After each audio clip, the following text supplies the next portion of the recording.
जय Hind to all of you.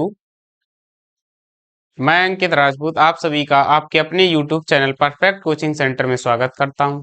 आशा है कि आप सभी स्वस्थ होंगे, मस्त होंगे और मन लगाकर पढ़ रहे होंगे।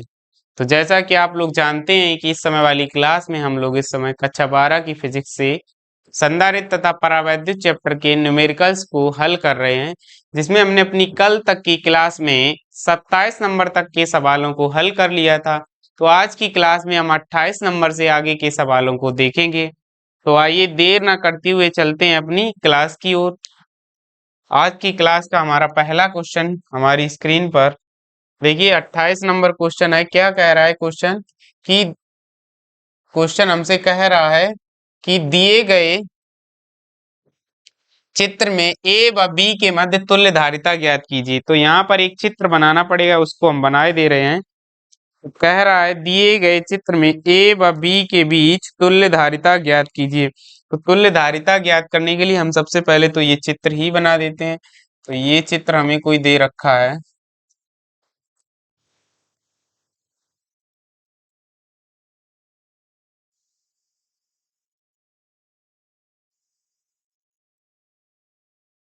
ये हमें चित्र दे रखा है, इसमें ये हमारा पॉइंट रहा है V और इसे कह रखा है इसने A और यहाँ पर C पॉइंट है।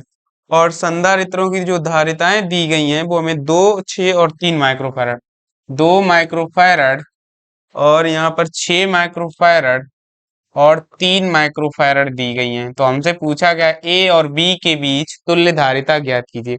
तो जब हमें किन्हीं जिन दो कोनों के बीच धारिता पूछी जाती है तो उसको छोड़ के शेष दो जो कोने होते पहले उनका क्रम देख लेते, पहले उन्हें हल करते, उसके बाद जो उनका क्रम आएगा यानी इन दोनों को हम ले लेंगे। क्या करेंगे 6 माइक्रोफैरड व 3 माइक्रोफैरड, इन दोनों को अगर हम लेंगे तो इन दोनों शाखाओं में एक ही धारा जा रही है और जब समान धारा बहती है तो ऐसे क्रम को क्या कहते हैं हम श्रेणी क्रम संयोजन कहते हैं। तो देखिए यहां से क्या हो जाएगा 6 माइक्रोफैरड तथा 3 माइक्रोफैरड में या 3 माइक्रोफैरड श्रेणी क्रम में है, ऐसे लिख देना आप लोग श्रेणी क्रम में है। तब इनके बीच तुल्य धारिता, तब इनके बीच तुल्य धारिता। अब श्रेणी क्रम में हमने क्या बताया सी एस मान लेते हैं, इसे श्रेणी क्रम में धारिताएं बताई थी हमने C1 गुणे C2 बटे C1 प्लस C2। जब दो संधारित्र दिए जाते हैं तो ऊपर क्या होता है दोनों धारिताओं का गुणा नीचे योग। तुल्य धारिता निकालने के लिए इन दोनों का अनुपात निकाल देंगे तो हमें क्या पता चल जाता है परिपथ की तुल्य धारिता। तो सी एस इक्वल टू ऊपर क्या होगा गुणा दोनों का 6 गुणे 3 और बटे 6 और 3 9 हो जाएंगे, या 6 प्लस 3 लिख देना आप लोग यहाँ 6 प्लस 3। तो यहाँ से सी एस बराबर यानी 18/9 या इसको काटेंगे तो 2 आएगा। तो सी एस बराबर क्या आ जाएगा 2 माइक्रोफैरड। अब जो ये धारिता आई है श्रेणी क्रम वाली, ये वाली ब्रांच इस वाली ब्रांच के साथ किसमें हो जाएगी समांतर क्रम में, यानी इनका जो तुल्य निकल के आया वो उसके साथ बचे हुए के साथ किसमें हो जाएगा समांतर क्रम में। अतः बिंदुओं ए तथा बी के बीच क्या निकालेंगे तुल्य धारिता। तो यहाँ लिख देंगे हम अतः बिंदुओं बिंदुओं कैपिटल ए तथा वी के कैपिटल ए तथा वी के मध्य कैपिटल ए तथा वी के मध्य तुल्य धारिता के मध्य तुल्य धारिता।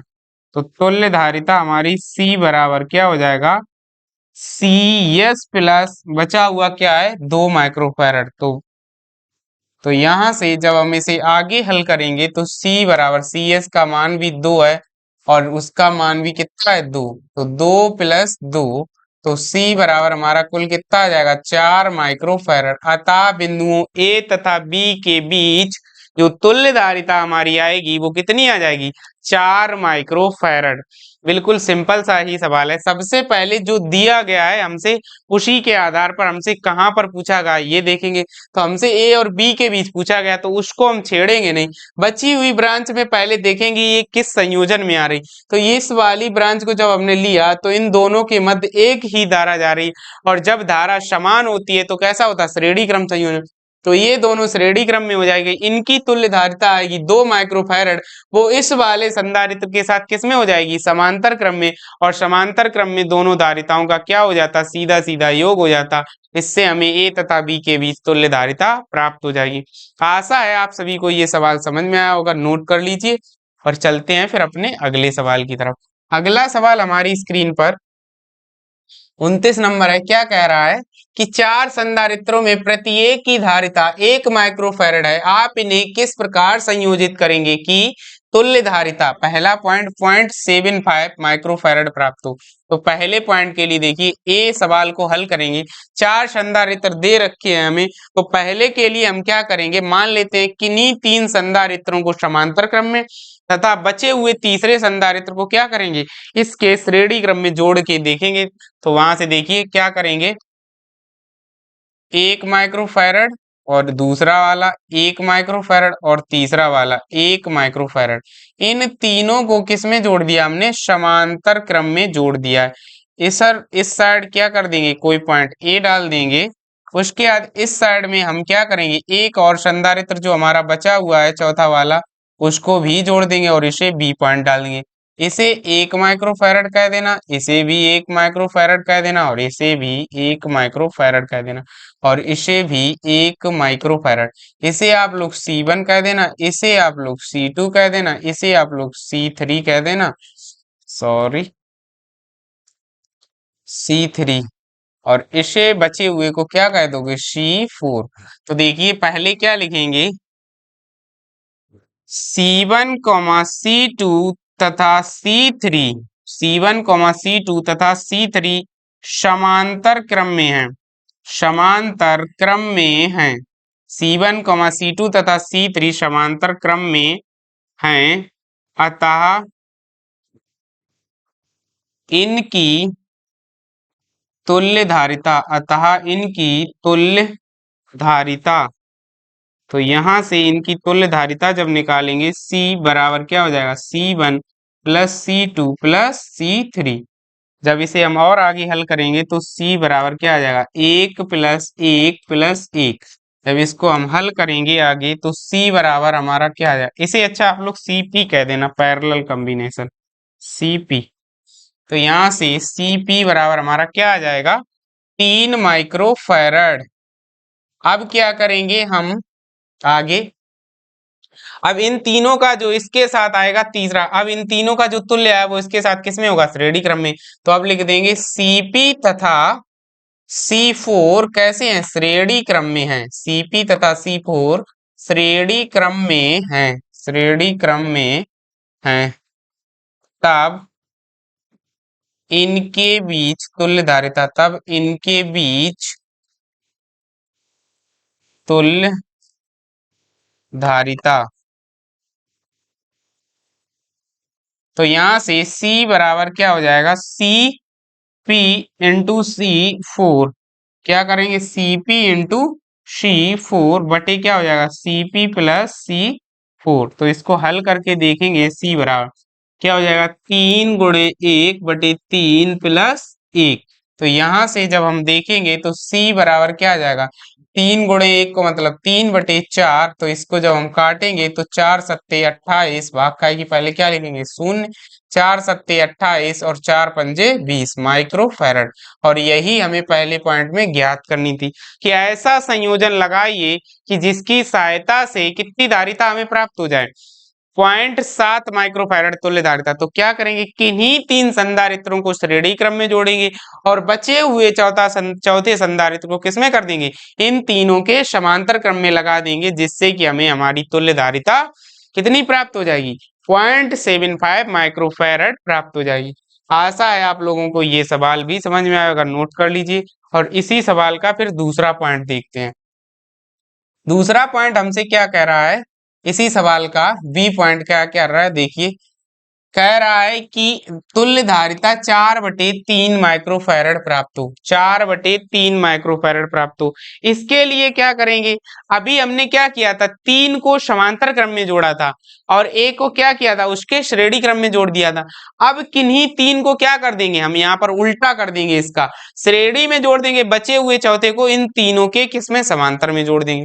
तो देखिए बी पॉइंट के लिए क्या करेंगे, इस वाली ब्रांच पे तो क्या करेंगे, एक संधारित्र जोड़ देंगे और इसी में नीचे की तरफ क्या करेंगे, 3 संधारित्रों को और जोड़ लेंगे, ऐसे इस प्रकार से।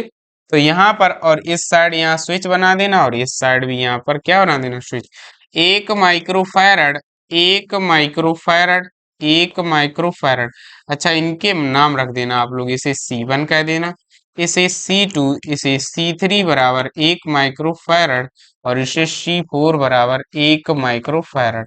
तो पहले क्या लिखेंगे, C2, C3 व C4, C2, C3 व C4 श्रेणी क्रम में है, श्रेणी क्रम में हैं।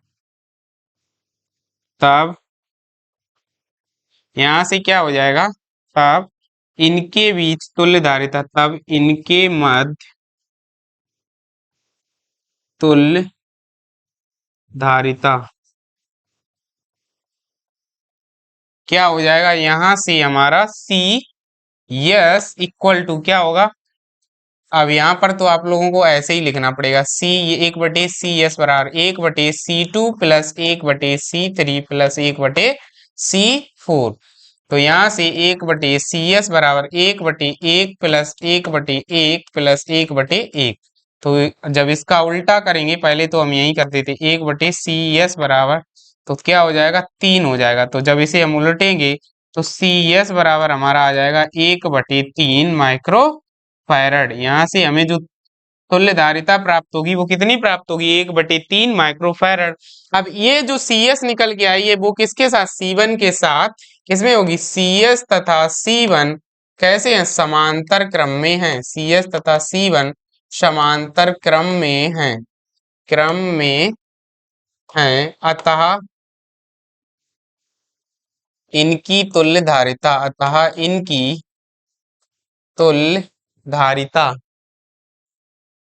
अब इनकी जब तुल्य धारिता निकालेंगे यानी कि C बराबर क्या आ जाएगा, C बराबर हमारा डायरेक्ट कर देंगे CS प्लस C1। तो C बराबर CS का मान 1/3 प्लस 1, तो इम्प्लाइज C बराबर क्या आ जाएगा, 3 प्लस 1/3। तो यहाँ से जो C बराबर हमें प्राप्त होगा 4/3 माइक्रोफैरड। और यही हमें क्या करना था, पता करना था कि ऐसा संयोजन बताइए जिसकी सहायता से हमें तुल्य धारिता कितनी प्राप्त हो जाए, 4/3 माइक्रोफैरड। इसके लिए हमें क्या करना पड़ेगा, किन्हीं 3 संधारित्रों को श्रेणी क्रम में जोड़ देंगे, बचे हुए चौथे संधारित्र को इन तीनों के समांतर क्रम में लगा देने पर हमें तुल्य धारिता 4/3 माइक्रोफैरड प्राप्त हो जाएगी। आशा है आप सभी को ये पॉइंट भी समझ में आया होगा। आइए चलते हैं इसी के तीसरे पॉइंट की तरफ। तो इसका तीसरा पॉइंट क्या कह रहा है, देखिए हमसे कह रहा है कि 1 माइक्रोफैरड तुल्य धारिता हमें कितनी चाहिए, 1 माइक्रोफैरड चाहिए। तो क्या करेंगे, दो दो को क्या करेंगे, पहले श्रेणी क्रम में जोड़ लेंगे और दो दो की जो सीरीज निकल के आएगी उसको क्या कर देंगे, इनके समांतर क्रम में कर लेंगे। तो देखिए यहाँ से सी पॉइंट हमें कितनी चाहिए तुल्य धारिता, 1, तो उसके लिए एक यहाँ लगा देंगे, एक यहाँ लगा देंगे, ऐसे ही एक यहाँ लगा देंगे और एक यहाँ लगा देंगे, इस प्रकार से। तो इधर क्या कर देंगे, ए डाल देंगे पॉइंट और इधर क्या कर देंगे, बी डाल देंगे। इसे 1 माइक्रोफैरड कह देंगे यानी C1, इसे 1 माइक्रोफैरड कह देंगे यानी C2, इसे 1 माइक्रोफैरड कह देंगे यानी C3 और इसे 1 माइक्रोफैरड कह देंगे यानी C4। तो यहाँ से देखिए क्या करेंगे, C1 तथा C2 कैसे हैं, C1 तथा C2 श्रेणी क्रम में हैं, श्रेणी क्रम में हैं, श्रेणी क्रम में हैं, अतः इनकी, अतः इनकी तुल्य धारिता क्या हो जाएगा, CS बराबर ऊपर क्या होगा, मल्टीप्लाई।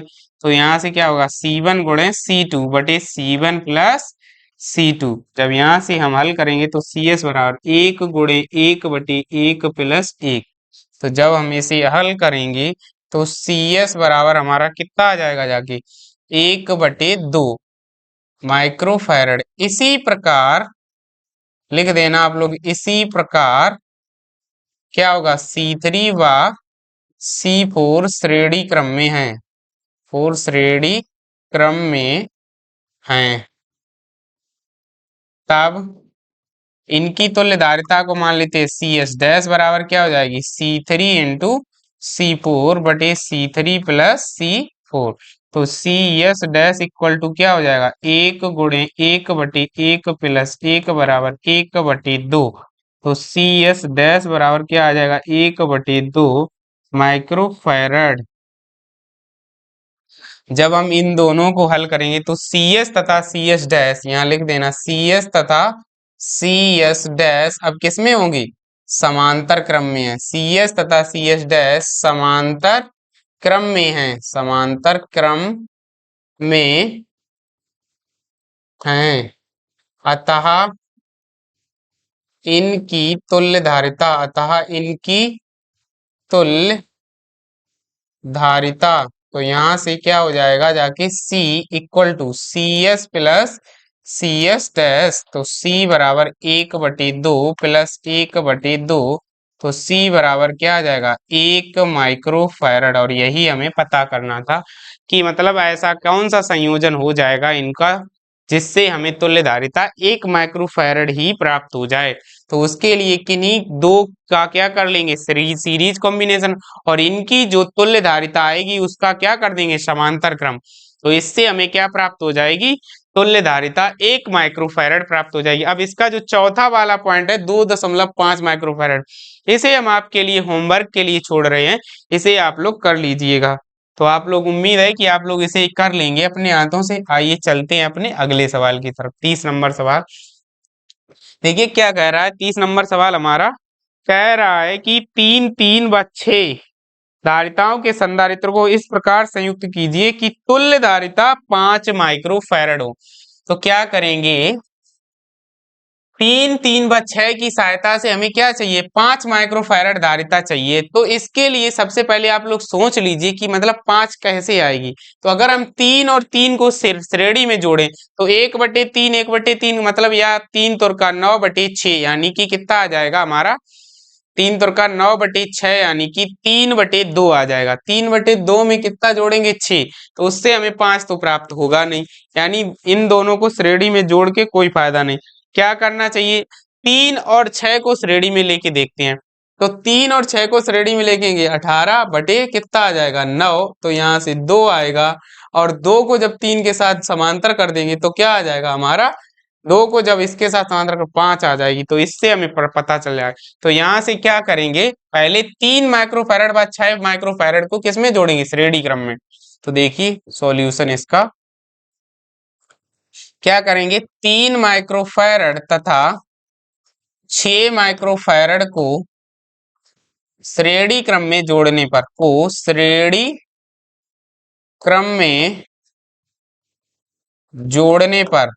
जोड़ने पर इनकी तुल्यधारिता या इनके मध्य तुल्य धारिता, तो यहां से हमारा क्या हो जाएगा CS बराबर ऊपर क्या होगा दोनों का गुणा 6 × 3/6 + 3, तो 6 3 18 बटे 6 और 3 9। तो यहाँ से CS इक्वल टू हमारा जो आएगा 2 माइक्रोफैरड आ जाएगी। अब क्या करेंगे CS तथा 3 माइक्रोफैरड को समांतर क्रम में जोड़ने पर, 3 माइक्रोफैरड को समांतर क्रम में जोड़ने पर, जब इसको समांतर क्रम में जोड़ेंगे तो यहां से देखिए क्या आ जाएगा हमारा C बराबर समांतर क्रम में जब जोड़ेंगे तो CS + 3 या C बराबर CS का मान आया 2 + 3, तो C बराबर कितना आ जाएगा 5 माइक्रोफैरड। और यही हमसे पूछा गया था। तो क्या करेंगे 3 माइक्रोफैरड व 6 माइक्रोफैरड के संधारित्र को श्रेणी क्रम में, इसका उत्तर क्या हो जाएगा यहाँ लिख देना 3 माइक्रोफैरड तथा 6 माइक्रोफैरड के संधारित्र को श्रेणी क्रम तथा बचे हुए 3 माइक्रोफैरड को इनके समांतर क्रम में जोड़ देंगे, इनके समांतर क्रम में जोड़ देंगे, इनके समांतर क्रम में जोड़ देंगे। तो आशा है आप लोगों को ये सवाल भी समझ में आया होगा। आइए चलते हैं अपने अगले सवाल की तरफ। तो अगला सवाल हमारा क्या कह रहा है, देखिए अगला सवाल हमारी स्क्रीन पर 31 नंबर, निम्न परिपथ में संधारित्र C की धारिता ज्ञात कीजिए जबकि बिंदुओं A व B के बीच संपूर्ण संयोजन की तुल्य धारिता 15 माइक्रोफैरड है। तो इसका भी क्या है, चित्र है। पहले आप लोगों के लिए इसका चित्र बनाते हैं। तो देखिए दे रखा है हमें एक संधारित्र हमारा यहाँ लगा रखा है, दूसरा यहाँ लगा रखा और तीसरा इन दोनों के संयोजन के श्रेणी क्रम में। तो इसकी धारिता हमें 10 माइक्रोफैरड मान लेते हैं, इसे C1 है। क्या दे रखी है, 10 माइक्रोफैरड। C1 बराबर 10 माइक्रोफैरड। इसी प्रकार C2 बराबर भी 10 माइक्रोफैरड दे रखी है और इसे C दे रखा है। इस साइड वाला पॉइंट A है, इस साइड वाला पॉइंट B है।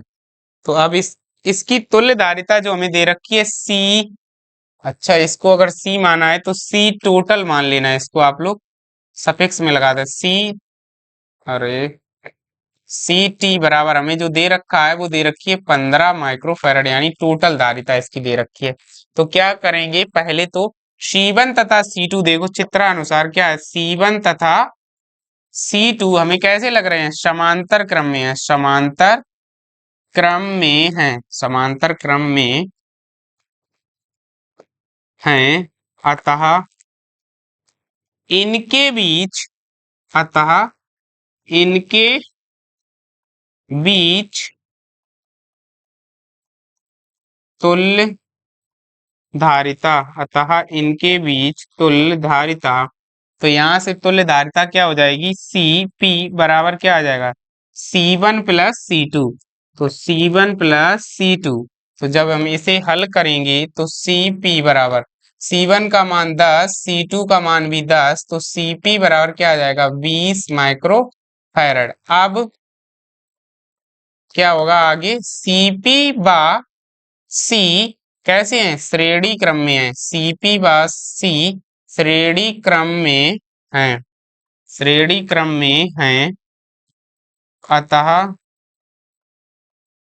इनकी तुल्य धारिता, इनकी तुल्य धारिता हमारी यहां से मान लेते C टोटल बराबर क्या हो जाएगा, Cp गुणे C बटे Cp प्लस C। तो यहाँ से C टोटल हमें कितनी दे रखी है, 15 बराबर Cp का मान हमने निकाला है, अभी कितना निकाला है, 20 गुणे C और बटे 20 प्लस C। तो यहाँ से जब हम इसे काटेंगे तो 5 चौकू 20 और 5 तिया 15। तो जब हम इसे हल करेंगे तो 3 इंटू 20 प्लस C बराबर 4C हो जाएगा यहाँ से। तो 20 तिया 60 प्लस 3C बराबर 4C। तो जब हम इसे हल करेंगे तो 4C माइनस 3C बराबर 60 या C बराबर 60 माइक्रोफैरड। जो हमारा संधारित्र C लगा रखा है उसकी धारिता हमें कितनी प्राप्त हो जाएगी, 60 माइक्रोफैरड धारिता प्राप्त हो जाएगी। तो आशा है आप लोगों को ये सवाल भी समझ में आया होगा। सिंपल से ही सवाल है, बस थोड़ा सा दिमाग लगाना है, ज्यादा इनके अंदर दिमाग लगाना ही नहीं है। केवल आप लोगों को क्या करना है, जो जो हमें दे रखा है और जिस तरीके से दे रखा है उसे उसी तरीके से हल करना है। केवल लगातार सीक्वेंस के साथ चलेंगे। सबसे पहले देखिए हमें दे रखा था, जो चित्र हमें दिख रहा था, ये दोनों कैसे हैं, समांतर क्रम में, चित्र में ही दिख रहा है क्योंकि इन दोनों में अलग अलग धाराएं जा रही हैं। अलग अलग धाराएं जिस भी ब्रांच में जाएंगी वहां कैसा होगा क्रम, समांतर क्रम संयोजन होगा। तो यहाँ से हमने क्या निकाल लिया, इनकी तुल्य धारिता निकाली तो 20 आई। अब बचा हुआ तीसरा इन दोनों के कैसे लग रखा है श्रेणी क्रम में, तो उसका श्रेणी निकाल के और दी गई जो धारिता है वो तुल्य धारिता के बराबर कर देंगे, तो वहां से हमें क्या प्राप्त हो जाएगा, जो संधारित्र लगाया गया है श्रेणी क्रम में उसकी धारिता प्राप्त हो जाएगी। तो इसे नोट कर लीजिए, आशा है आप लोगों को समझ में आया होगा। चलते अपने अगले सवाल की तरफ। तो अगला सवाल हमारा क्या कह रहा है, देखिए 32 नंबर सवाल है। कह रहा है कि निम्न परिपथ में बिंदुओं ए तथा बी के बीच, इसका भी चित्र बना के दिया गया है हमें, हम बना देते हैं। तो दो इधर दे रखे हैं संधारित्र, इस वाली ब्रांच में हमें दो संधारित्र दे रखे हैं और नीचे वाली ब्रांच में एक संधारित्र को जोड़ा गया है और इन दोनों के सामने भी एक संधारित्र इस साइड भी जोड़ा गया है। इस वाले पॉइंट को ए कह देना और इस वाले पॉइंट को बी कह देना। इन दोनों को ऊपर 2 और 3 माइक्रोफैरड, इसे मान लेना C1 बराबर 2 माइक्रोफैरड, इसे मान लेना C2 बराबर 3 माइक्रोफैरड और इसे मान लेना आप लोग C3 बराबर 1.8 माइक्रोफैरड और ये जो दे रखी है लास्ट वाली 6 माइक्रोफैरड। तो हमसे पूछा क्या गया है, ए और बी के बीच तुल्य धारिता। और दूसरा पॉइंट, यदि ए बी के बीच 150 वोल्ट विभवांतर लगाया जाए तो 6 माइक्रोफैरड की संधारित्र प्लेटों के बीच उत्पन्न विभवांतर की गणना कीजिए। ठीक है, तो सबसे पहले तो देखिए क्या करेंगे, C1 व C2 कैसे हैं, C1 व C2 श्रेणी क्रम में है। क्या लिखेंगे, श्रेणी क्रम में है, श्रेणी क्रम में है। अतः इनके मध्य, अतः इनके मध्य तुल्य धारिता। तो यहां से जो आएगी जाके इसे मान लेंगे सी एस बराबर, तो यहाँ से जो आएगी जाके C1 गुणे C2 वर्टे C1 प्लस C2। तो यहाँ से जो CS इक्वल टू आएगी, ऊपर दोनों का गुणा 2 गुणे 3 बटे 2 प्लस 3। तो जब इसे हल करेंगे तो CS इक्वल टू हमारा जो आएगा जाके ऊपर ही लिख देते हैं यहाँ पर हम। तो CS बराबर जो हमें प्राप्त होगा 3 दूना 6 बटे 5 माइक्रो फैरड। अब हमारी जो CS आई है वो C3 के साथ कैसी होगी, समांतर क्रम में। तो CS तथा C3 समांतर क्रम में है, समांतर क्रम में है। तब इसे मान लेते हैं Cp बराबर क्या आ जाएगा, CS प्लस C3। तो Cp बराबर CS का मान हमें दे रखा है 6/5 प्लस C3 का मान है 1.8। तो जब हम इसे भाग करेंगे तो Cp बराबर, देखिए यहाँ से जब हम भाग करेंगे तो 1.2 प्लस 1.8 आएगा। तो यहाँ से जब हम इसे जोड़ेंगे तो यहाँ आ जाएगा 0 प्लस, यहाँ से कैरी एक जाएगी तो 3 माइक्रोफैरड। कुल धारिता हमारी कितनी आ जाएगी पैरेलल वाली, 3 माइक्रोफैरड। अब जो ये दे रखी है वो इसके साथ किस में होगी, Cp और 6 माइक्रोफैरड, इसको आप लोग C4 नाम दे दीजिएगा। तो यहां से क्या लिखेंगे, Cp और C4, Cp तथा C4 कैसे होंगे, एक दूसरे के श्रेणी क्रम में हैं, श्रेणी क्रम में हैं। अतः ए बी के बी, ए व बी के बीच, अतः ए व बी के मध्य तुल्य धारिता।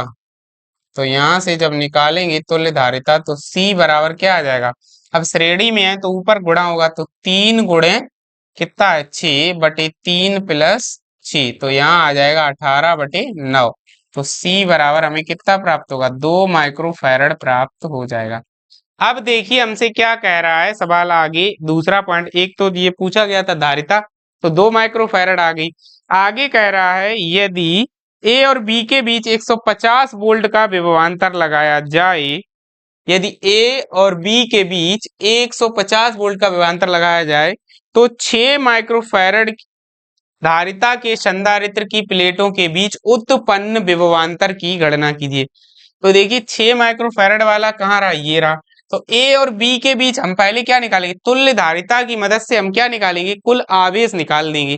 तो कुल आवेश क्या होगा हमारा, यहाँ से कुल विभवांतर हमें दिए गया, तो अतः परिपथ का कुल आवेश निकाल लेना यहाँ से। अतः परिपथ का कुल आवेश, परिपथ का कुल आवेश, तो कुल आवेश यहाँ से कैपिटल Q बराबर क्या हो जाएगा, Q बराबर C इंटू बी। तो Q बराबर C का मान हमारा 2 है और B का मान हमें 150 दिया गया। तो यहाँ से Q बराबर क्या आ जाएगा, 300 माइक्रोकूलम। कितना आ जाएगा, 300 माइक्रोकूलम। अब यहाँ से हमें आवेश हमारा पता चल गया है। अब हमसे पूछा गया है कि 6 माइक्रोफैरड वाले संधारित्र की प्लेटों के बीच विभवांतर। चूंकि देखिए ये वाला और ये पूरा संयोजन और ये कैसे हैं आपस में श्रेणी क्रम में है, तो इस वाली ब्रांच में जितना आवेश होगा वही आवेश इस वाली ब्रांच में होगा। अतः ये वाला जो Q आवेश है वही वाला आवेश C4 पर भी होगा। तो इसकी प्लेटों के बीच हमें क्या पूछा गया, विभवांतर। तो यहाँ से क्या करेंगे, C4 पर विभवांतर के लिए यहाँ लिख दे रहे हैं हम। आप लोग इधर वाला नोट कर लीजिए पहले, तो हम यही लिखे दे रहे हैं। तो देखिए यहाँ पर क्या लिख देंगे, 6 माइक्रोफैरड धारिता वाले संधारित्र की धारिता वाले संधारित्र की प्लेटों, संधारित्र की प्लेटों पर आवेश। तो यहां से क्या हो जाएगा हमारा Q डैश बराबर क्या हो जाएगा, C4 इंटू V। अब हमें यहाँ से V चाहिए, तो इसे क्या कर देना, V C4 है इसे भी V4 ही कह देना, ऐसे लिख देना। Q बराबर क्या आ जाएगा, C4 इंटू V4। तो यहाँ से V4 बराबर Q अपॉन C4। तो implies V4 equal to Q का मान कितना है हमारा, 300 बटे C4 का मान है 6। तो V4 बराबर क्या आएगा, 6 पंचे 30 यानी कि 50 वोल्ट। कितना विभवांतर हमारा आ जाएगा, 6 माइक्रोफैरड की प्लेटों के बीच कितना विभवांतर होगा, 50 वोल्ट का विभवांतर होगा। आशा है आप सभी को ये सवाल भी समझ में आया होगा। बिल्कुल सिंपल सिंपल से ही सवाल हैं, तो आप लोग इन्हें समझते हुए चलिए और नोट्स भी प्रॉपर बनाइए। बिना नोट्स के आप लोगों का उद्धार नहीं हो सकता है। इसलिए आप लोगों से हम बार बार एक ही चीज कह रहे हैं कि चाहे थोड़ा पढ़िए पर रोज पढ़िए और रोज प्रॉपर नोट्स भी बनाइए। और इन सवालों को एक बार मेरे साथ हल करिए, उसके बाद 2 से 4 दिनों बाद अपने हाथों से रिपीट तरीके से हल जरूर करिए। नहीं तो आप लोगों को ये सवाल याद नहीं रहेंगे और आप लोग एग्जाम तक इन्हें भूल जाएंगे। तो इनका रिवीजन भी करते रहिए लगातार। तो नोट कर लीजिए। आइए चलते हैं फिर अपने नेक्स्ट सवाल की तरफ। अगला सवाल हमारी स्क्रीन पर देखिए क्या कह रहा है हमसे। 33 नंबर सवाल हमें दिया गया है। कह रहा है अगला सवाल कि यदि संलग्न चित्र में बिंदुओं ए तथा V के बीच 100 वोल्ट का विभवांतर लगाया गया है, तो C तथा D के बीच विभवांतर ज्ञात कीजिए। तो हमें एक चित्र दिया गया है। पहले तो देखिए क्या है चित्र। चित्र दिया गया है हमें 1 2 3 4 यानी वर्गाकार क्रम एक बनाया गया है। इधर से ऐसे कुछ इस प्रकार से और ये यहाँ पर, तो इस तरीके का कोई दिया गया है हमें संयोजन। और इधर साइड क्या दिया गया, ए और बी। ये सिरा एक हमें दिया गया और एक ये, इसे आप लोग कह देना ए और इसे क्या कह देना वी। और यहाँ पर हमसे क्या कहा गया, सी और ये कहा गया है डी। नहीं यार सॉरी, रियली सॉरी। तो मेरे दोस्तों ये यहाँ पर क्या कह रहा है, सी और यहाँ पर क्या कह रहा है, डी। तो यहाँ पर 6 6 6 और 6, इसे 1 कहा गया, इसे 2, इसे 3 और इसे 4। हाँ इसी प्रकार से ये भी 6 माइक्रोफैरड का है और ये भी 6 माइक्रोफैरड का है, ये भी 6 माइक्रोफैरड का है और ये भी 6 माइक्रोफैरड का है। तो हमसे पूछा गया है CD के बीच विभवांतर। सबसे पहले क्या करेंगे, कोई भी ब्रांच लीजिए, आप लोगों को पहले सोचना है। हमें कुछ भी लेने से पहले एक बार ये सोचना है कि कहाँ धारा समान जा रही है और कहाँ धारा भिन्न भिन्न है। जहां भी धारा बट जा रही है, जिस भी जगह पे धारा बट रही वो समांतर में होंगे और जहां धारा समान जा रही वो सदैव श्रेणी क्रम में होंगे। तो बस एक ही चीज यहाँ पर दिमाग में रखनी है, देखिए हमने ये वाली ब्रांच ली, यहाँ से जैसे ही हम चले तो यहाँ पर बट गई धारा और यहाँ पर बट गई, तो इस वाली में आए ये वाली और ये वाली ब्रांचें कैसी हो गई, आपस में समांतर क्रम में होंगी। जैसे ही हम यहाँ से आगे बढ़े, देखिए ये इस वाली पूरी ब्रांच है 6 6 6, यानी 2 3 4, तीनों में एक ही धारा लगातार बह रही है, तो तीनों श्रेणी में हो जाएंगे। इनका जो निकल के आएगा वो इसके साथ पहले वाले के साथ समांतर क्रम में हो जाएगा। बस इसी प्रकार तुल्यधारिता निकाल लेते हैं। तो यहाँ से क्या हो जाएगा, 2 3 तथा क्या लिखेंगे 4, 2 3 तथा 4 श्रेणी क्रम में है, श्रेणी क्रम में है, श्रेणी क्रम में है।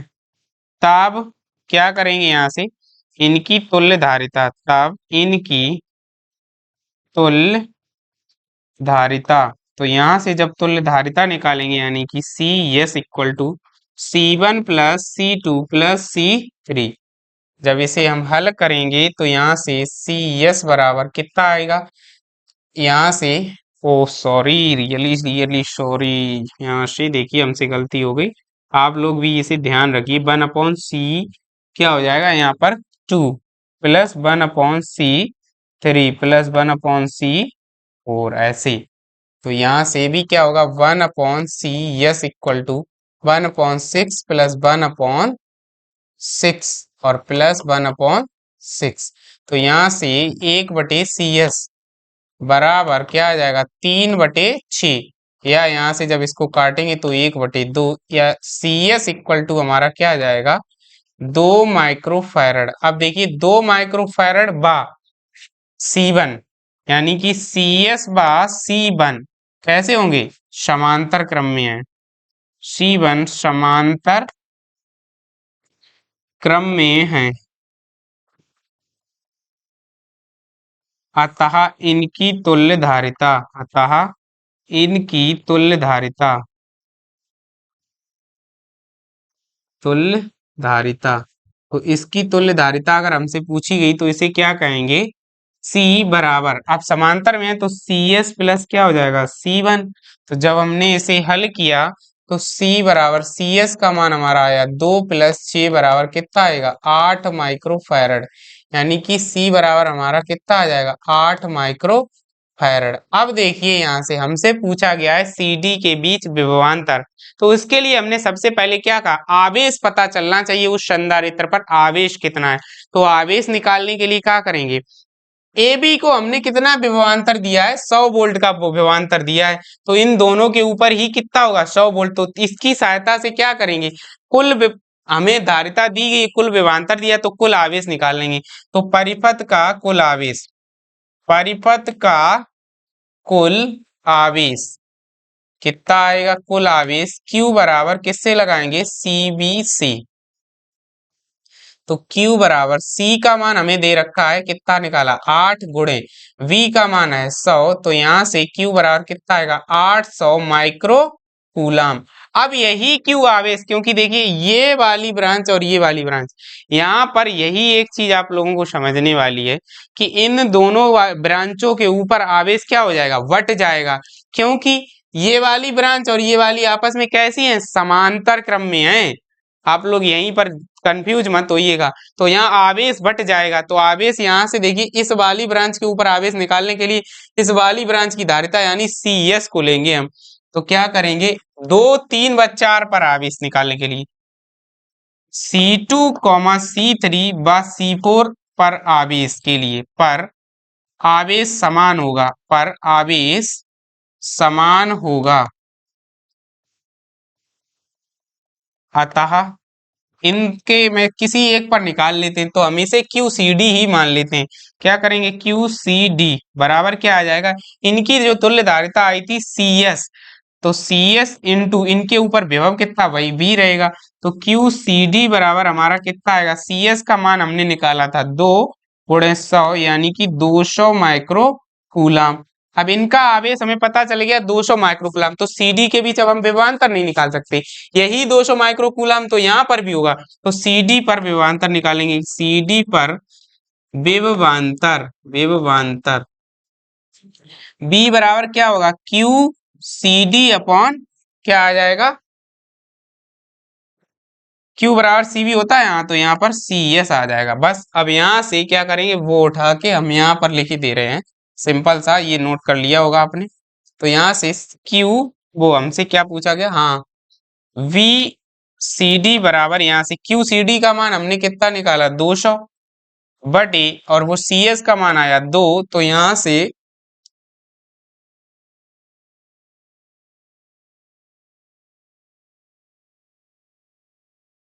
यहाँ से जो निकल के आएगा वो हमारा निकल के आएगा जाके सी डी। इसे सी डी ना कह के आप लोग इसे, एक मिनट सॉरी, यहाँ पर सी डी ना लिखना, इस वाली पूरी सीरीज का विभवांतर निकाले तो इसे हम वी डैश मान लेते हैं। यहाँ पर भी आप लोग वी डैश ही मानना, पहले सी डी नहीं मान लेना आप लोग, नहीं तो सी डी मान लें तो गड़बड़ हो जाए, इसे भी यहाँ बी डैश कर लेना, बस इतना सिंपल सा है। तो यहाँ वहां नहीं बी डैश करना, केवल नीचे बी डैश करना है, ठीक, बी डैश। तो यहाँ से जब हम बी डैश निकालेंगे तो कितना आ जाएगा, 100 वोल्ट आ जाएगा हमारा। अब देखिए यहाँ से बी डैश हमारा 100 वोल्ट आ गया। अब जब इसके ऊपर 100 वोल्ट आ गया तो ये तीनों कैसे गए, बराबर बराबर धारिता के हैं, तीनों कैसे हैं, बराबर बराबर धारिता के संधारित्र हैं। तो इस पर भी 100/3, इस पर भी 100/3, 100/3 क्या हो जाएगा, बराबर बराबर वोल्टेज बट जाएगा। तो वी सी डी जो होगा हमारा, इसलिए वी सी डी बराबर कितना आ जाएगा, 100/3 वोल्ट। कितना आ जाएगा, वी सी डी 100/3 वोल्ट आ जाएगा।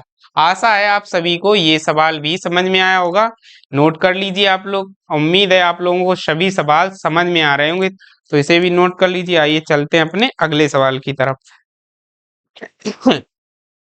अगला सवाल हमारा क्या कह रहा है, देखिए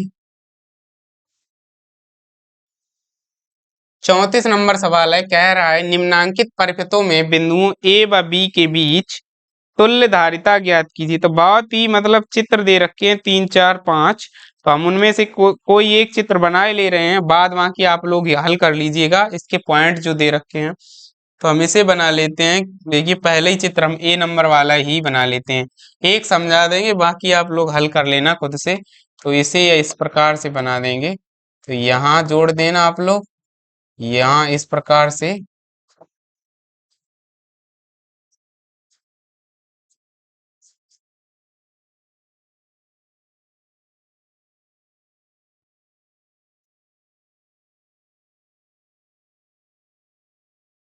इसे ए कह देना और इसे वी कह देना, इसे 3 माइक्रो फैरड कह देना आप लोग, और इसे भी क्या कह देना, 3 माइक्रो फैरड।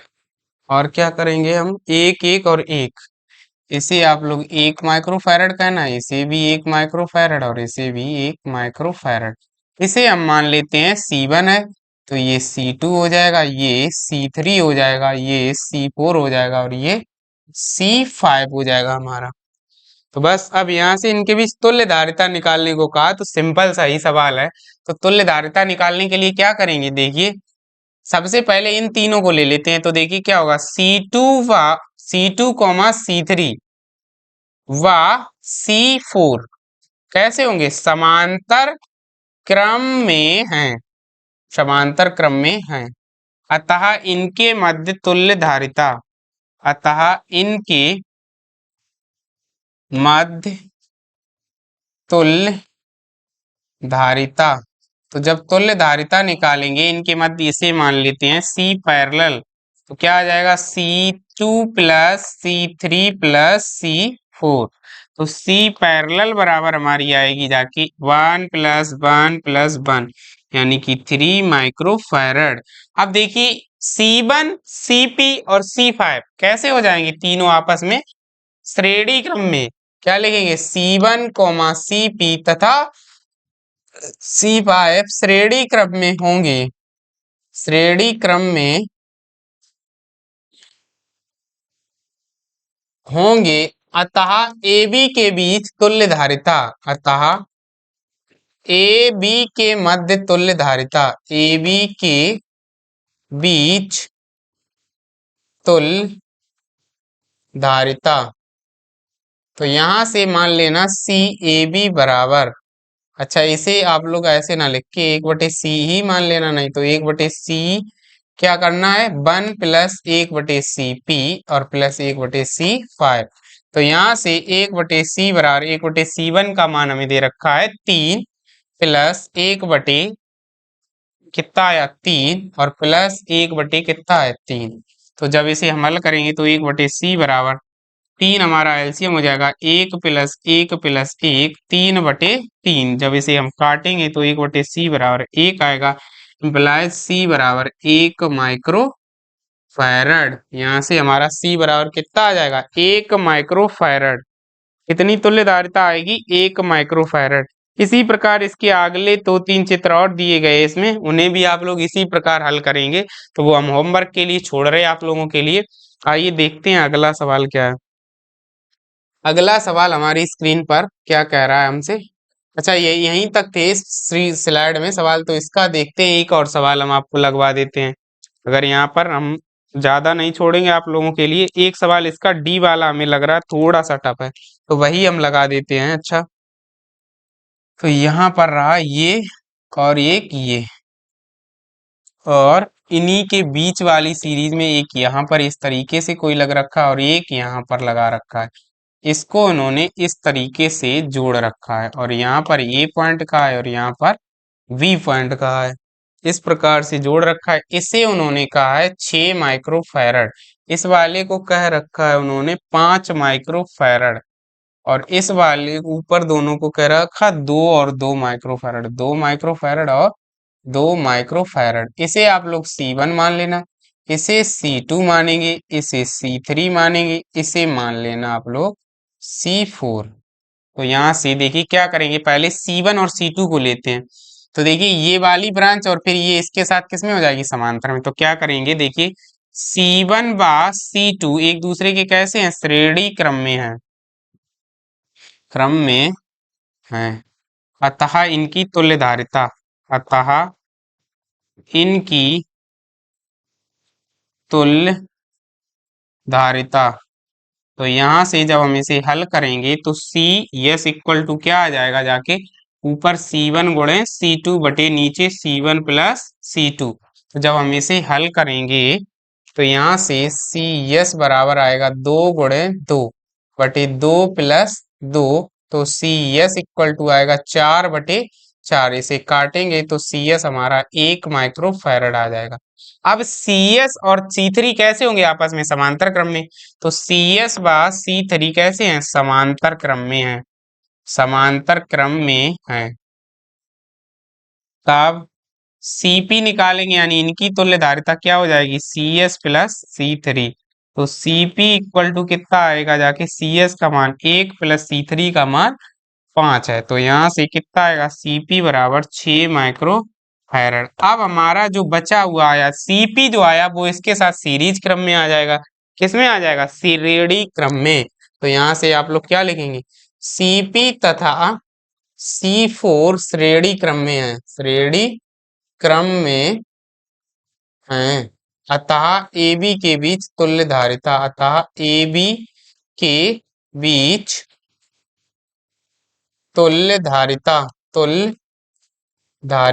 तो यहाँ से जब हम इसे हल करेंगे तो C अब श्रेणी क्रम में है तो इसे CS डैश या C मान लेना, सीधा सीधा फाइनल ही आ गई तो C मान लेंगे। तो ऊपर हो जाएगा CP गुणे C4 बटे CP प्लस C4। तो यहाँ से Cp का मान कितना निकाला हमने, 6 गुणे 6 बटे 6 प्लस 6। तो जब यहाँ से निकालेंगे तो आएगा 36/12। तो इसे जब हम काटेंगे तो 12 तीजा 36, तो C बराबर 3 माइक्रो फैरड। तो यहाँ से हमारी तुल्यधारिता कितनी आएगी, ए बी के बीच 3 माइक्रो फैरड। आशा है आप सभी को इन सवालों को लगाने में मजा आ रहा होगा, और ये बिल्कुल सारे के सारे सवाल सिमिलर से ही दे रखे हैं, एक ही सूत्र के ऊपर बेस्ड हैं। केवल समांतर और श्रेणी संयोजन को देखना है, उसके अलावा इनमें कुछ भी नहीं करना है, केवल इनको समझना है, इनके डायग्राम को, कि कौन कब किसके श्रेणी क्रम में होगा, कौन कब किसके समांतर क्रम में होगा।